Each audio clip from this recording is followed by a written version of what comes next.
Hey crafty friends, this is Jenny from crafttestdummies.com, and today I am here to share with you some cards. They're kind of fun, they're kind of easy, they're based on an Operation Write Home card sketch, and at the end I will have a little technique that you can try yourself. Stay tuned and I'll show you how.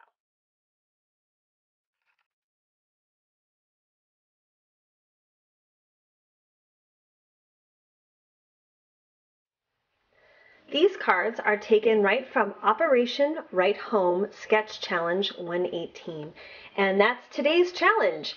I got really inspired and I've been on vacation, so I wanted to play. So the main elements are a background, a large focal image, and then a word element set off by this horizontal stripe at the bottom.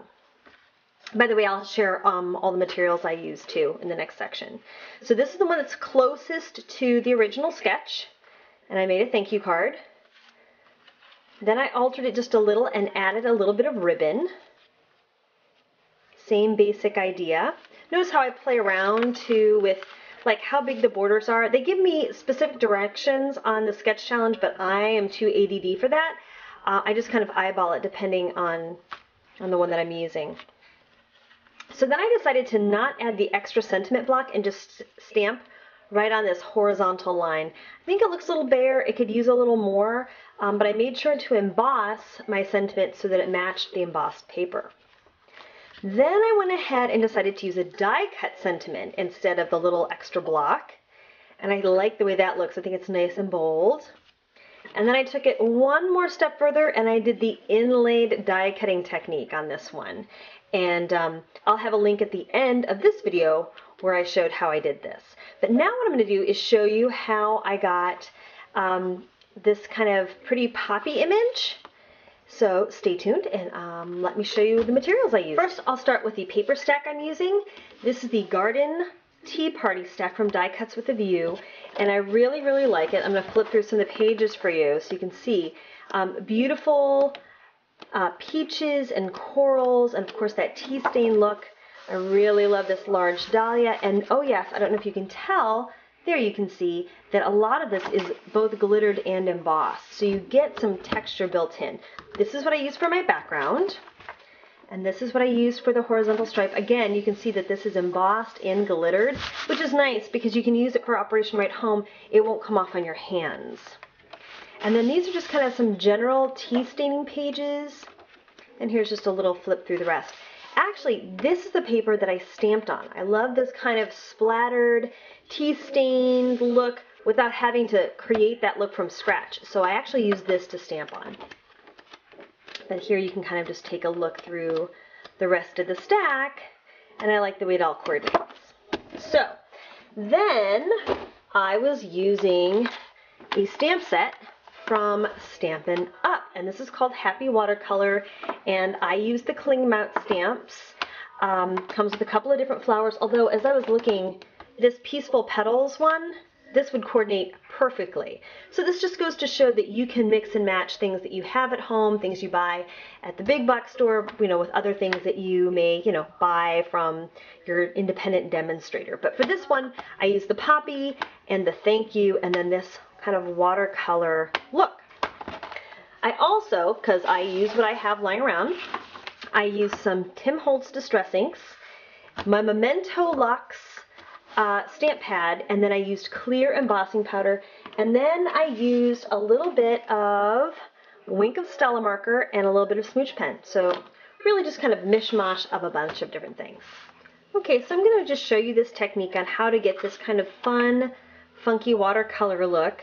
And what we're going to do is start off by using that pattern paper. Now, of course, if you don't have this paper, you can always dump some coffee on your heavy-duty cardstock or watercolor paper, and you'll get this happy look.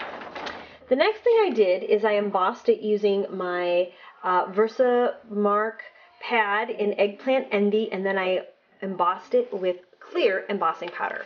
So that will help the ink resist a little bit and also give it some texture, which will help match my other papers. Now I'm going to use my Distress Inks, yay! And these are, of course, water-based. So what we're going to do is, I'm going to start with the green. And I'm going to ink up the pad, and then I'm going to give it a spritz or two of water. And you can actually see how the ink has beaded up on the rubber itself. So now when I go to stamp on top, it gives it that real painterly dappled look, which I kind of dig. And then I'm just going to wipe it off real quick and do the same thing with the other color. And by the way, this is crushed olive and worn lipstick, respectively. Now I'm going to put this one the other way. Oop! First I'm going to spritz it with water. Boop! Have it go the other way. So again, kind of looks painterly in its effect. Ooh, cool, right? And then if I wanted to even make it go a little more, I could give it another little spritz and it would even out. So give that just a second to dry. If it looks a little too puddly, you can just dab it with a baby wipe. And then what I like to do to really set it off is go back over it with a wink of Stella marker.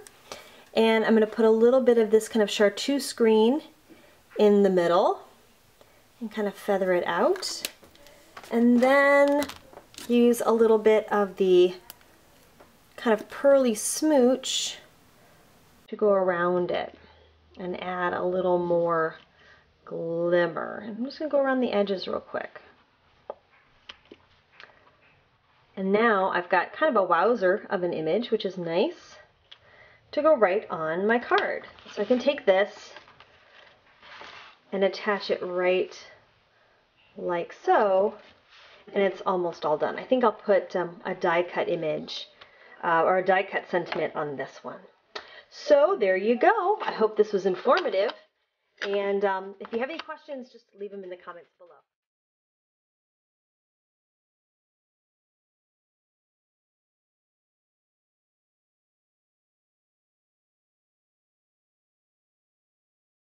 Hey, thanks so much for watching. We appreciate you being here. Please feel free to leave us a comment below and subscribe to our channel. Thanks so much and have a crafty day.